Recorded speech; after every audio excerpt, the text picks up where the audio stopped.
சொல்லு மாப்பிள. மாமா நம்ம வண்டி எங்க இருக்குது மாமா? எதுக்கு மாப்பிள வண்டி கேக்குற? வண்டி கேக்குற வேலை வச்சுக்காத மாப்பிள. அதுல மாமா அது எதோ ஒன்னா இருக்கட்டும் மாப்பிள. ஆளுக்கு உடம்பு சரியில்லை, ஆயாக்கு உடம்பு சரியில்லை, வண்டி எல்லாம் கேட்காத மாப்பிள. மாமா நான் சொல்ல வந்து ஒரு நிமிஷம் கேளு மாமா.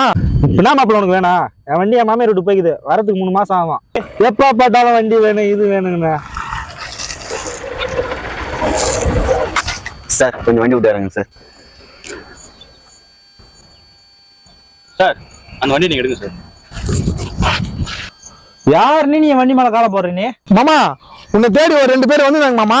வண்டிக்கு ஏதோ டிவி கட்டலையாமே. நான் தான் மாமா சொல்லி அமிச்சேன். வேப்பமரத்து கீழே உட்காந்து ஊர் நான் பேசி இருப்பேன்னு வண்டியும் கூட இருக்குன்னு சொல்லி அமிச்சேன். வந்துட்டாங்களா மாமா அவங்க? மாமா கடை வரைக்கும் போகணும் மாமா. வண்டி கூட போயிட்டு வந்துடுறேன்.